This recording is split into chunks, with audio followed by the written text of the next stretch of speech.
Want to make a podcast? Spotify's got a platform that lets you make one super easily, then distribute it everywhere and even earn money, all in one place for free. It's called Spotify for Podcasters, and here's how it works.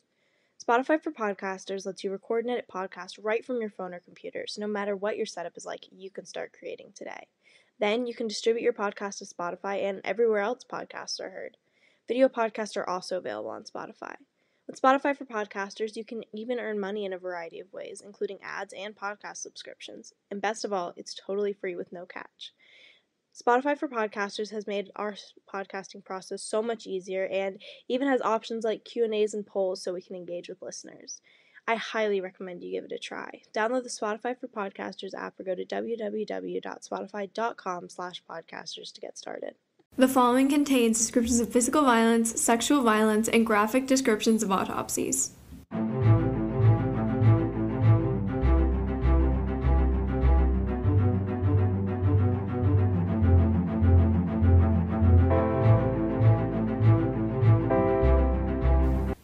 Hey listeners, welcome to episode 27 of Teen Girls Investigate Crime podcast. I'm Jillian. And I'm Izzy. So a little quick reminder before we get started. We are trying to figure out some details about setting up a subscription for TGIC bonus content. There is an interest form that was sent out in our newsletter for this month, and it's also linked on our bio on Instagram. But if you missed the newsletter and don't have Instagram, email us at teengirlsinvestigatecrime@gmail.com. And we will happily send it over. We really want to start setting up bonus content. I think that'll be super fun for us, super fun for you. So if you want to fill out the form, just give us an email. It's linked on our website as well. And yeah, it will be super fun. I really hope you guys participate in the form so that we can get a lot of content tailored for your needs and wants. Yeah. Okay, so let's get started with this episode. I am super, super excited about this case. Today we'll be covering the disappearance of Sneha Philip.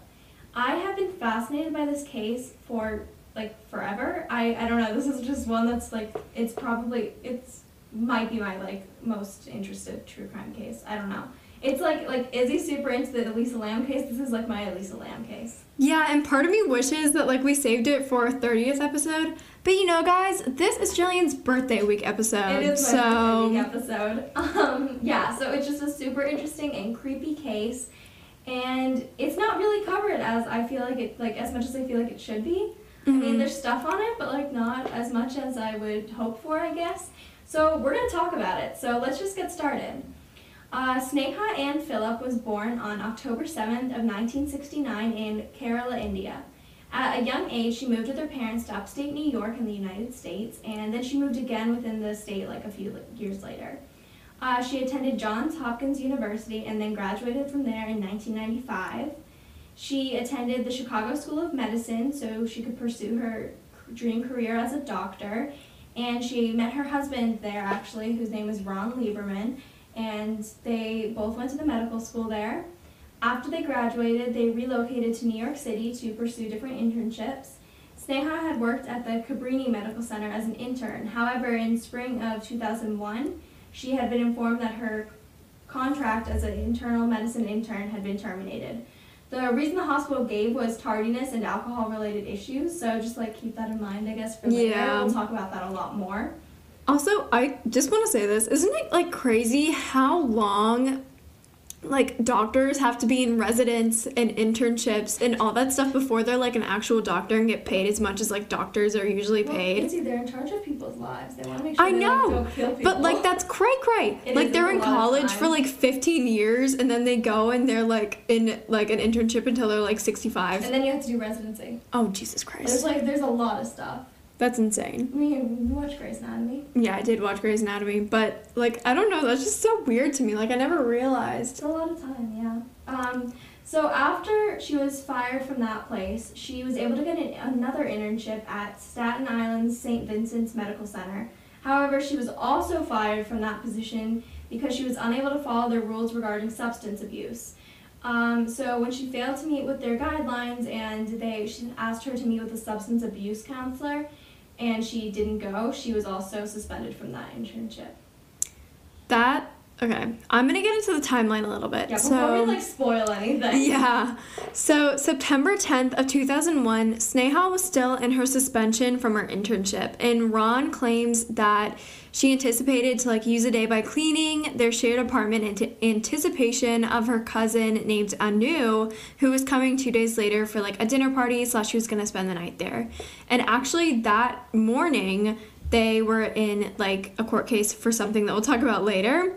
But yeah, she was just going to have, kind of a busy but also relaxed day at the same time. Yeah, she had kind of a busy morning, but then she had, some non-work related stuff in the afternoon. And I'd imagine when you're a doctor and, you spend a lot of time working, just running errands is probably relaxing. Yeah. It's and chill. Also during this time, she was on suspension, so, she didn't really have that much stuff to do.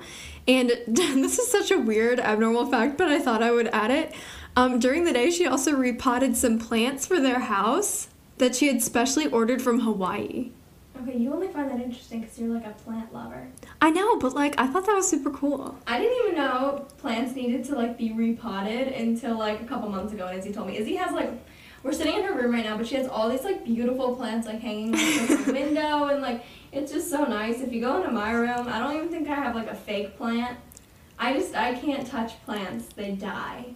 That you're not touching the right ones. No, it's really bad. My parents can't do it. We have this courtyard, and we don't have any plants. We just happen to have neighbors who have really good care of their stuff. Okay, that is true. And it hangs into our area, so it looks super pretty, but it's not our responsibility. Okay, well, Sneha actually ended up sending her mom an instant message at 2 p.m.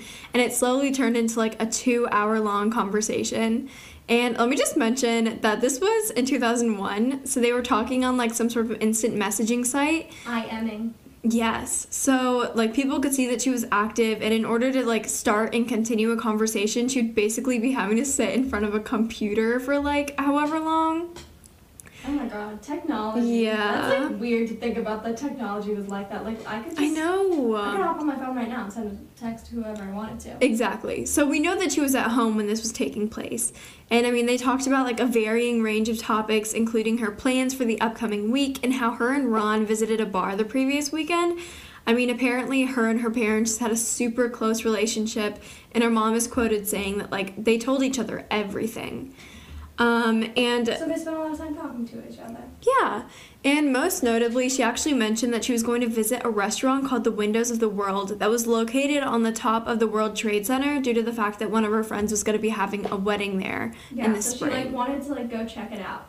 Yeah, and this conversation continued for 2 hours until she signed off. And at about 4 p.m., she left the chat to go run errands.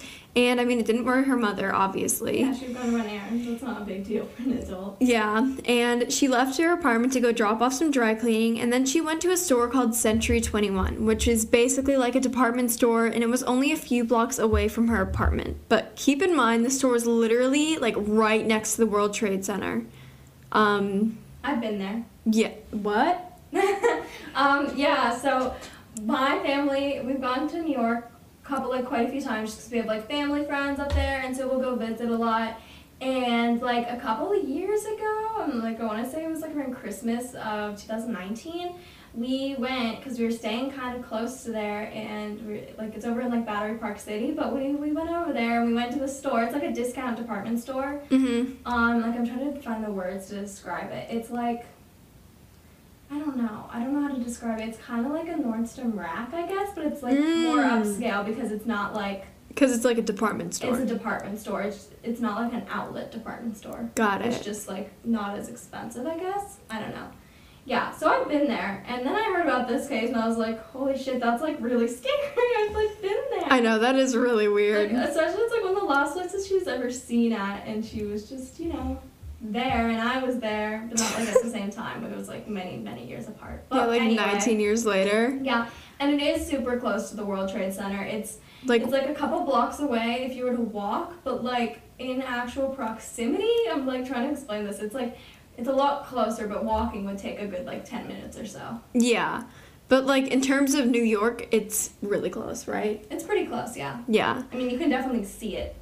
Mm-hmm. It's to the point where you could see it, and it's more it's not the distance, it's it's right there. Yeah.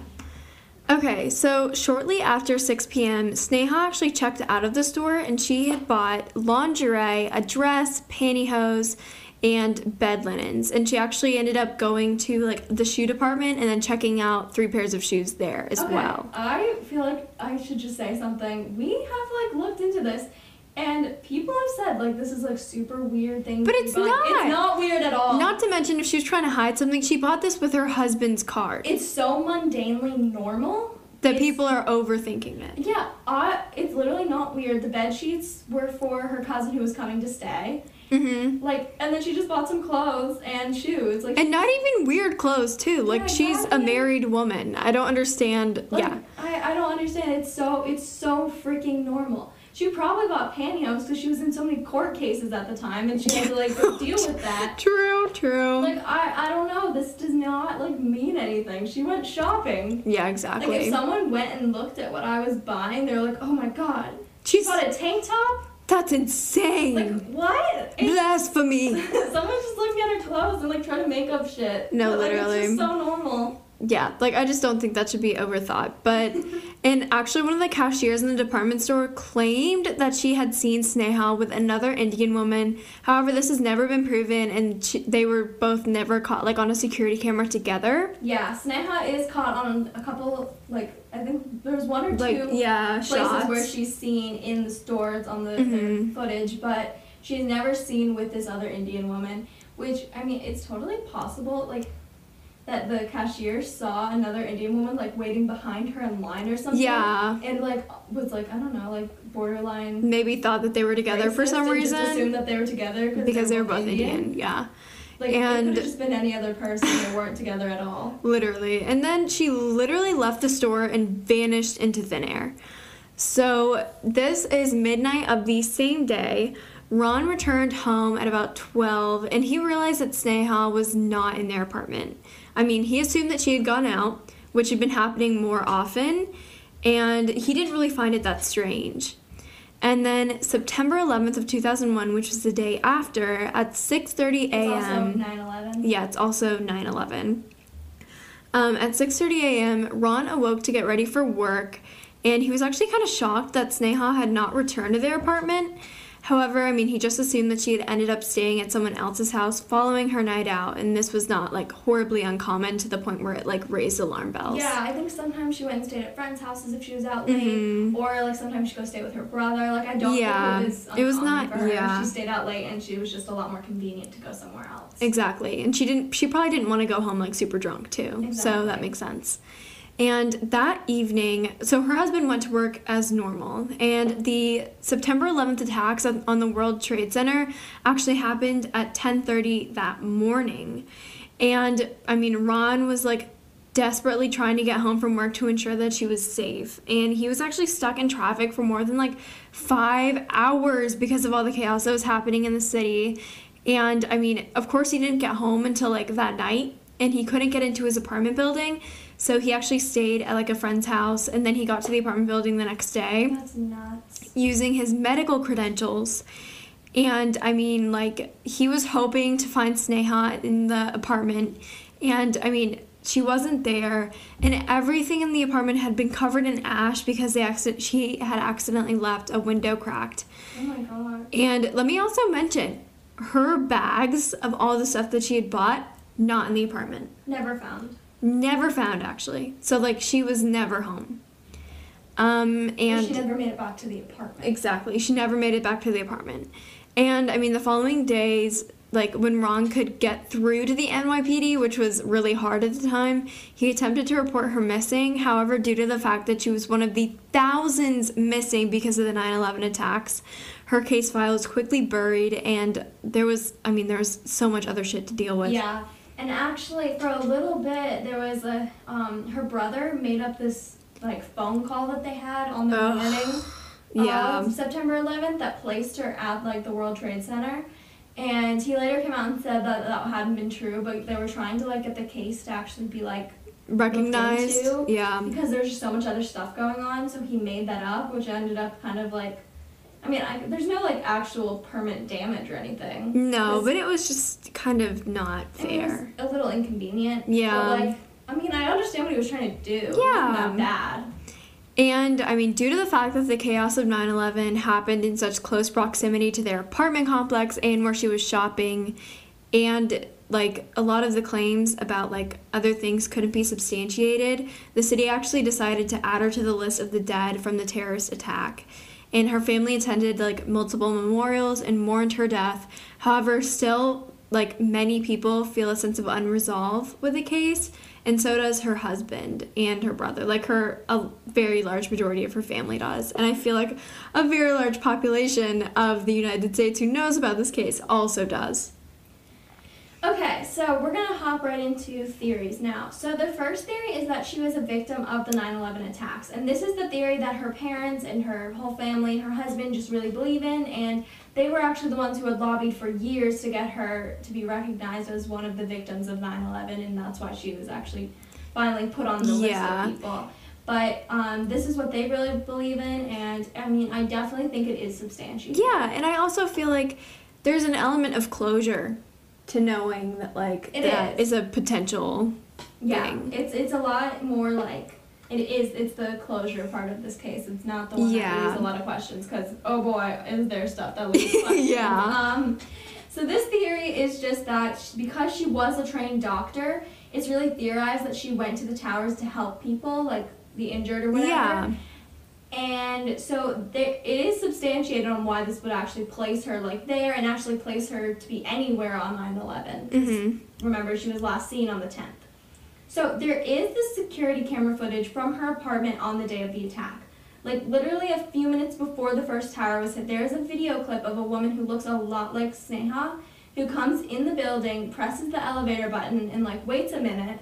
And then at 8:46 a.m., right when the first tower was hit, she, like, runs outside. Yeah. Which totally makes sense, even if this wasn't Sneha. I mean, you hear, like, a loud noise and all this, like, chaos. Like, you go look outside. Exactly. But it's really theorized that she went over there and then tried to help, and then she possibly was just injured and... Or she was hit by the second tower, which happened. Exactly. Like...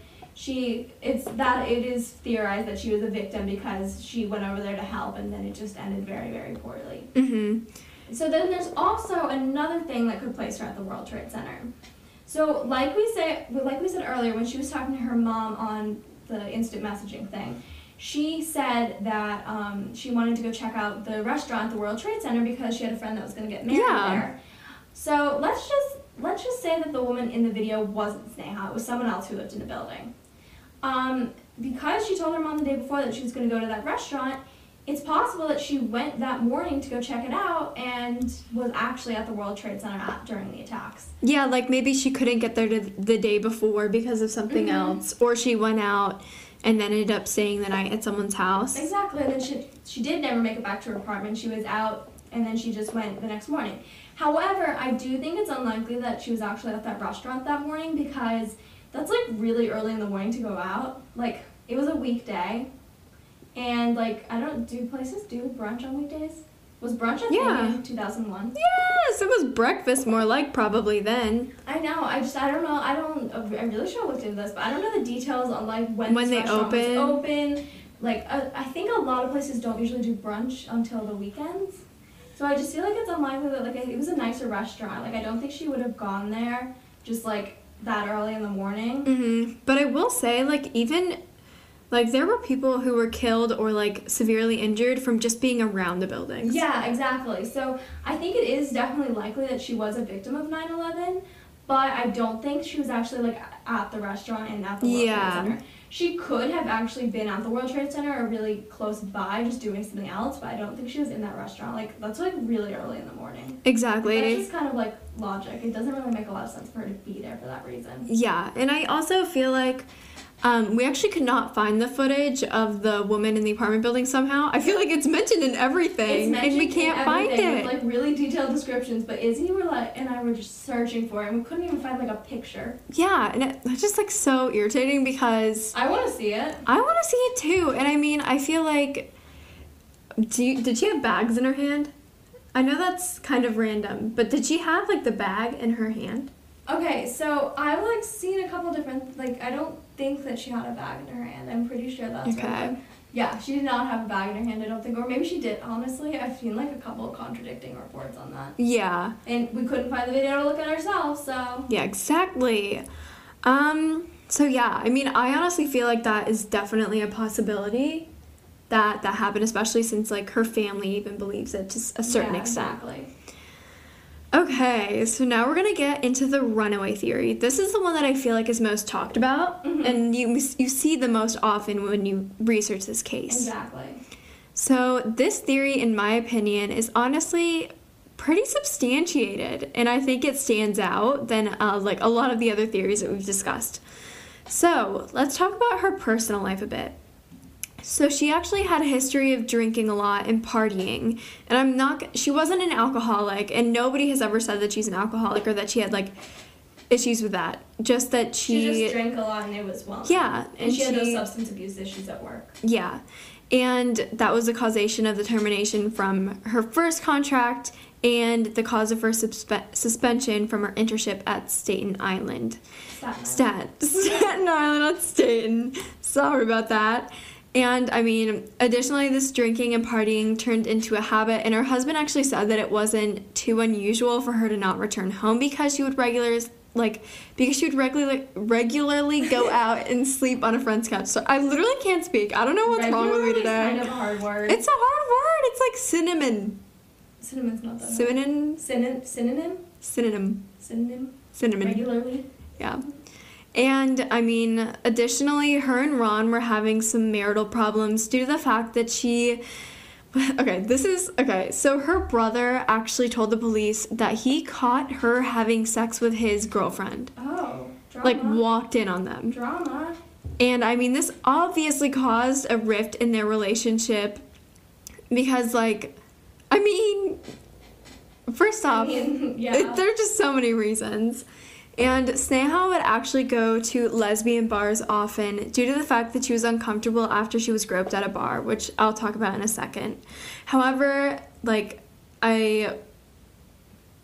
also, other people said that she often went home with women that she met there because she just wanted to have, like, a little fun.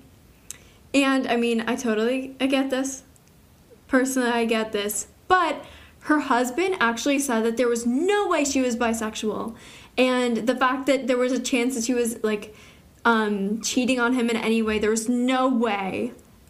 But, like, there are many claims by people saying that she actually had relations with women. I mean, yeah, I don't know. There's claims, but also I feel like the claims could be, like, easily... Yeah, maybe, decided. like... I don't know. Maybe she was just, like, met a nice woman and was like, hey, let's go get dinner. Yeah, I mean, it's possible. Whatever. I mean, if that's what her husband wants to think after she, like, is gone, like... there's no reason that we need to, like, tell him no. Exactly. I don't think this, like, substantiates too much of the theory, you know what I mean? It's just a lot about, like, what was going on in her life at the time. And how it kind of put a strain on her relationship with her husband and her brother. Mm-hmm. And, I mean, I will say, I think the media kind of, like, shamed her for this a little bit and kind of made it a bigger thing than it actually was. You know what I mean? Like, made it more of the runaway theory than it needed to be. Mm-hmm. And... yeah, I just feel like we needed to mention it, but it's not a huge part of this. Yeah, it's more like leading up to a lot of other stuff. Yeah. And the incident where she was groped actually happened that last spring when she went to a bar with some of the other interns at her first job, and she was groped by one of them. And she went to the police, and the police freaking charged her with third-degree filing of misinformation to the police. Ugh. She was in jail for a little bit, like a few days, few hours, I'm not sure. But, like, she literally went in front of a judge to get the charges dropped and, like, wiped off her record. And he said that he would only drop them if she took back her allegation. What the hell? Like, what the actual hell? Like, okay. Wouldn't you rather, like, actually investigate it and believe her and then find out she was wrong instead of just assume she was wrong off bat? No, like, literally she went to the police station to report sexual assault, and... this is how they respond? She was arrested for it. Like, that... the world sucks. The world sucks, especially America. Like, that's insane. And, I mean, she refused to take back her allegation, and she stood her ground. And obviously it was left on her record, but, I mean, I'm proud of her for doing that. Yeah. I feel like that was the right thing to do. I I mean, it was definitely the right thing to do. I bet it took a lot of, like, confidence and bravery, so good for her. Yeah. Okay, so she was also having, like, some other legal issues. So as we mentioned, on the morning of September 10th, she was in court because she was suing for wrongful termination of her job. And this is the second one, I believe. Yeah. I'm not quite sure because she was fired for similar reasons, but I'm pretty sure this is the second because it was more recent. Mm-hmm. So she was claiming that she was not fired for being drunk at work or having substance abuse issues, but she was actually fired because she often complained about a lot of racial and sexual bias that was going on in her workplace. Mm-hmm. And, I mean, I could totally see her doing that because, you know, she stood her ground with the whole sexual assault thing. She's Yeah. like a badass feminist. Yeah. And so she stood her ground. She was like, no, you guys just made up this reason because I was complaining too much about the fact that you are terrible people. Anyway, she was not really doing very well in the case. I guess other doctors just had a lot, like, of a stronger case against her. And it was also, her, like, credibility was also shot down a lot because of her drinking and partying history. Mm-hmm. So basically, this whole runaway theory just really involves Sneha seeing, like, this whole what happened with 9/11 and just being like, this is the perfect opportunity to get away. Like, Yeah, like what if that was her in the apartment about to go up and then she saw it and she was like, I'm out. I'm out. Like, I'm out, there bitches. was a lot of shit going on, and maybe, like, she probably could have toughed through it all, but maybe she just saw it as, like, An this opportunity. is my sign. Yeah. This is, like, this path is not meant for me. I should go pursue something else. Like, Exactly. other stuff. So if that has not convinced you, we have a little bit more for you on this. And this is my favorite part of the whole case. This is, like, really what makes the whole thing stick out to me. Yeah. So there's this thing called Post Secret where you can send in a postcard with a secret on it, and it is just, like, displayed on a website. Izzy and I have actually done this. Yeah, no, I was about to say. Yeah, like, we've had teachers before where they'll have us do it as, like, a project for, like, you know, getting to know people, which is so weird. It's kind of problematic if you think about it. Yeah, like, literally, I got so, like, into that. Mine was so creepy too. I made it so creepy looking. Do? I did, like, this really vintage, like, Peter Pan background with, like, the rainbow and, like, all the Lost Boys. And then I did, like, mismatched font, so it looked like a serial killer letter. Oh, God. It was horrible. It was so scary. And, like, I'm sure my English teacher in 8th grade was like, okay, what the hell? Are you okay? I don't even remember what I wrote on mine. But I remember we all did it, and then, like, we hung them around the classroom. And it was like, people were like, I was a mistake. No, seriously. Some people said some deep stuff, and then some people were also, like, dumb stuff. I very vividly remember someone wrote, I once ate a lizard. I remember that. I, like, so clearly I remember that. But then there were other people who were, like, straight up, like, you know, confessing their life secrets on Yeah, I here. know. Like, it was so deep, and then there was just one kid who I ate a lizard.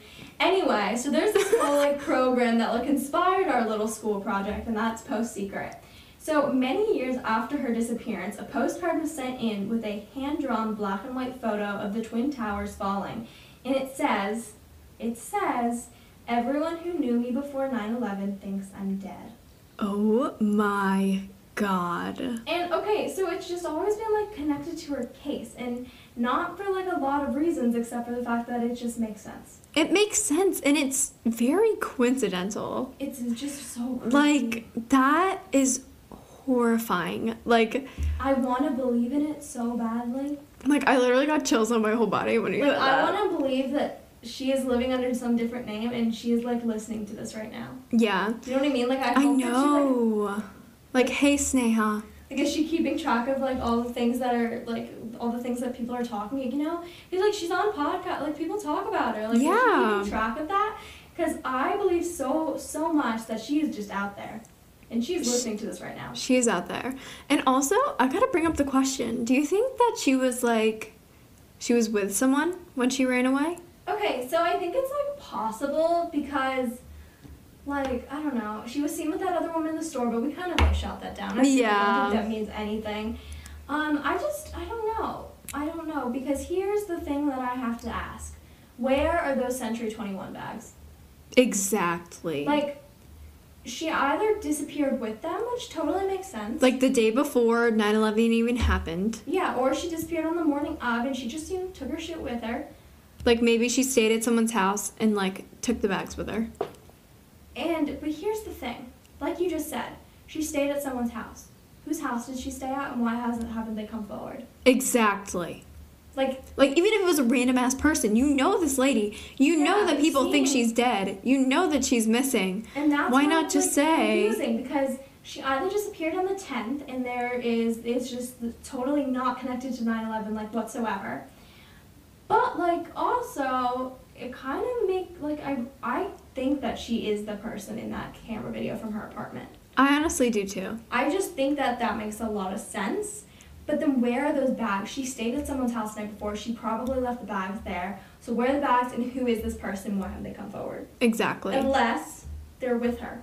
Or unless they're involved in the crime somehow. But I don't think there is a crime. I think that she ran away, and either someone is trying to cover that up or someone went with her. True. So that's where I'm at. Okay. I'm gonna get onto our final theory. The kidnapping theory. The lame-ass theory. The lame-ass theory that honestly sucks. So, basically, this is the worst theory, and it makes no sense. It just doesn't. Essentially, the theory we have to is... maintain the fact that we are a true crime podcast. Yes, and not like a conspiracy theory exactly. podcast. So, essentially, a kidnapper would have just snatched her on either September 10th, at some point during the day, or the morning of September 11th. Or, like we talked about just a second ago, maybe she stayed at someone's house and they were a deranged psycho killer and killed her, and we just have no idea about that. And, I mean... There's just no evidence to prove it. Literally none. Like, literally none. Like, at all. None. Also, yeah, I just don't... That's literally where the theory ends. I would say more stuff, but that's the end of it. I'm sure you guys could think about this for hours, but like that's kind of where I'm at. I think she ran away. But this is like the best runaway theory ever, so... Yeah, like this is definitely the most substantiated runaway theory we have... That wasn't just the police being like, oh, she ran away. Like, I truthfully believe that this is like the only case... Like, this is the only case we've covered where I actually think she ran away. Yeah. Like, I don't think that in any other case. And I mean, I will say, a lot of people are like, there's no way she was killed in 9/11 because they never found her body or they never had any trace evidence. Okay, but... I still think it's possible. I think it's possible because, only 60% of the victims of 9/11 have ever been DNA matched. Yeah. Out of the thousands of people. The only thing that I find weird about it is that she would have had to have been... Placing her at the scene on 9/11 would have meant that she was not at her apartment the night before and she was elsewhere, and no one has come forward saying that she was elsewhere. Exactly. So that's like the only thing, unless she was with the other person and they both died. Yes. And then no one could come forward because no one was alive to come forward. So I don't know. We're giving you a lot to think about, so let us know what you think. This is the disappearance of Sneha Philip. Tune in next Thursday for another mysterious case. And in the meantime, follow us on Instagram and TikTok at tgic.podcast and check out our blog. Bye! Bye!